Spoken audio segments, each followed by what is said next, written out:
Hi, thank you for chiming in L Talks, where you have your host, Luisa Rodriguez.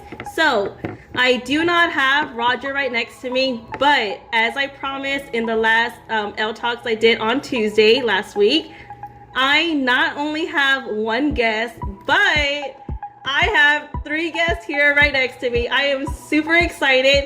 I'm going to go ahead and let them introduce themselves, but real quick, I have a video that's upcoming that will be posted this Friday. It's going to be a really good video of swimming with the sharks at the beach. So tune in this Friday. But we have Ian, Cece, and Jeanette in the house in L Talks with me. I am super excited. Ian, tell us a little bit about yourself. Hey y'all, my name's Ian. Thanks to Luisa for allowing me to be on her podcast. I'm from Houston, and I'm coworkers with Luisa, so I'm just happy to be here and to discuss today's topic. All right, thank you. Next, we have Cece. Hey, I'm Cece. I'm from Hawaii, and I'm coworkers with Luisa. All right, and now we have Jeanette. Hey y'all, my name is Jeanette. I'm here from San Antonio, and I'm also coworkers with everybody here at this table. All right, well, they're being modest. We're not only coworkers, but I like to consider us as friends. But none of them said that, so maybe I need to reevaluate this friendship. Sorry. Okay, but I am super excited. We have three guests today. All right, so we're gonna go ahead and get started. I personally wanted to talk about a specific topic, but Ian didn't really want to talk about it. So I guess we're gonna talk about these awkward first dates that we've had. And we're gonna go ahead and start with Ian since he wants to kind of control my L Talks, but whatever, we're not friends, so I might have to talk to him about it a little bit afterwards. So Ian, tell us about this awkward first date. Well, thank you, Luisa. But I just felt like the listeners, they needed, something interesting. L Talks, I've been a loyal listener since day one, and let's just say that the topics have been a bit dry, like the wine I'm drinking right now. So, but I'll go ahead and get started. So, I went on a date with this girl way back before before I dated my long-term girlfriend, and let's just say it was a bit awkward. It was a double date, me and my friend, and his girlfriend and me, and let's just say we went to the movies, right? We went to the movies, and then so our parents dropped us off. Red flag number one, right, guys? When parents dropped you off. When your parents drop you off at the movie. Oh God. And then we watched The Soloist with Robert Downey Jr. If anyone's ever watched that movie, but it's going fine, whatever. I tried to hit her with the yawn and put your arms over her, but she just wasn't having it, right? And then at the end of the date, it's when you go in for that hug, and she just hit me with a swerve. And this is 8th grade Ian, so I was pretty devastated at the time. I was like, damn, it's like that, But it was one of my first dates, so and I learned a lot since then. But just something interesting that happened to me. So what I heard, and maybe listeners, you can drop down some comments on how to have some game. How to talk to girls, how to go on a date with them. Listeners, if you have any advice for Ian, please drop it down in the comments because.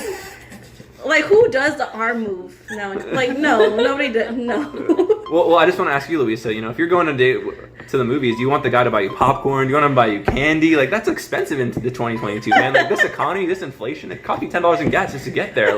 But are you still expecting that here in 2022? What I do is that candy is going in my purse. I'm popping that popcorn at home. I might bring in some chicken. I don't know. No, we don't buy things at the movies. It's too expensive. Speaking of that, one time I went to Whataburger with my girlfriend, and we bought. I went to the movies and we bought Whataburger ahead of time, and we brought it into the movie theater. And while we were in there, we took it out, and the guy who was cleaning the theater saw us, and he's like, "You guys gotta leave with that." So I ended up leaving my sandwich in the car, and when I got back from the movie, it was cold. Are you serious? Yeah, this man was Cinemark police or some shit. He was like. He was like, "You could not eat this in the theater." How dare you? Dang. Meanwhile, I'm over here taking little bottles of tequila. And chicken.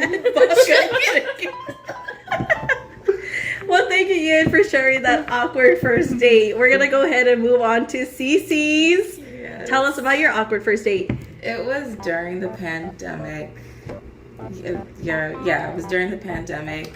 I was on Hinge, and I had met a guy, and when we were It's awkward because when we were talking, he was trying to make it seem like his life was so like classified. He wouldn't tell me what he did, and he was trying to say, you know, I do all this and that, and logistical, all this stuff. Come to find out, he did IT in the military. I'm like, so did I. You can talk regular now. He's like, oh, just like some women don't understand. I'm like, okay, what the fuck ever. So then we go on a date to fucking Freebirds.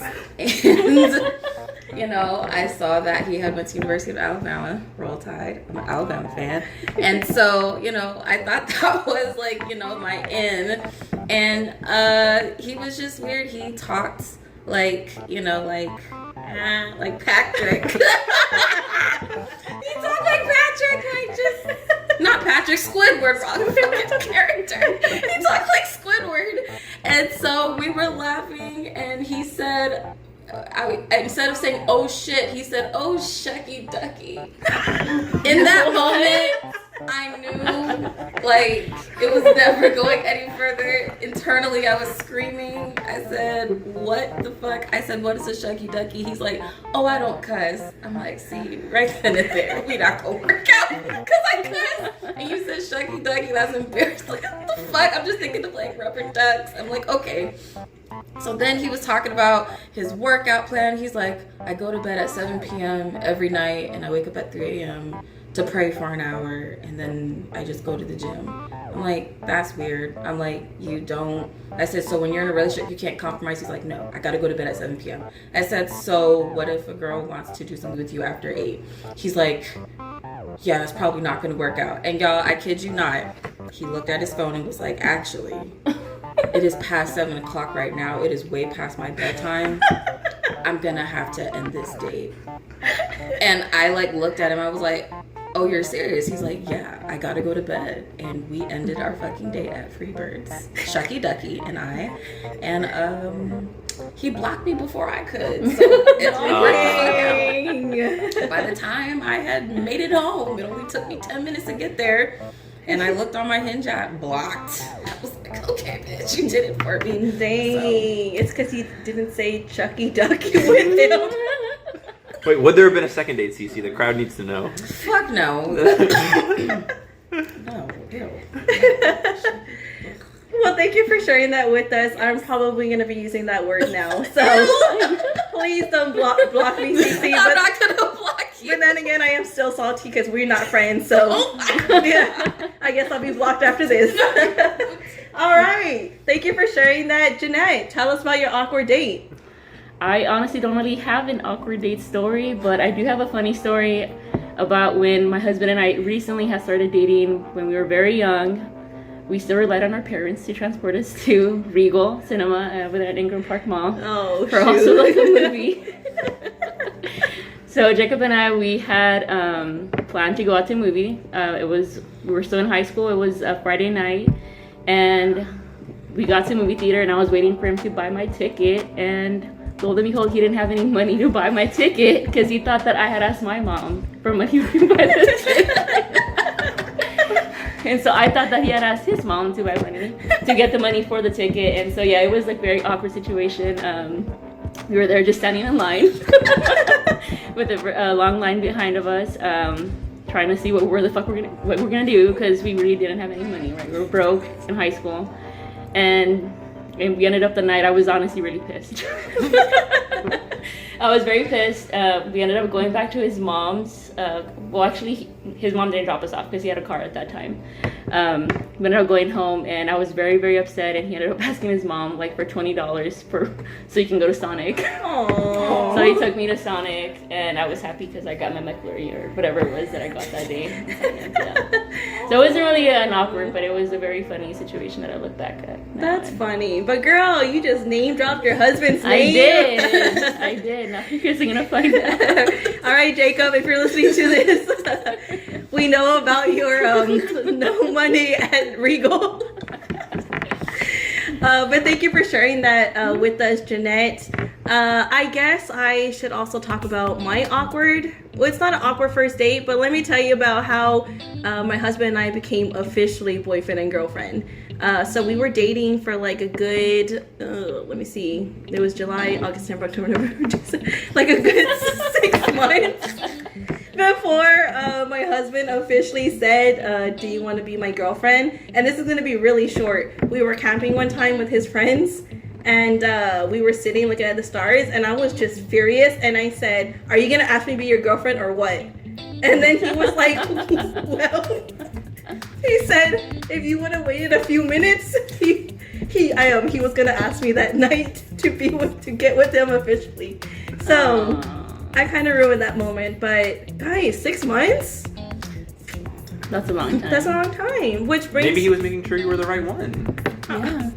we went on dates. He spent money. Like I feel like if you're spending money on somebody, come on, like 6 months. 6 months. A lot of money. That's a lot of money just for not to be with somebody. Well, maybe he was asking for his parents and they gave him the money.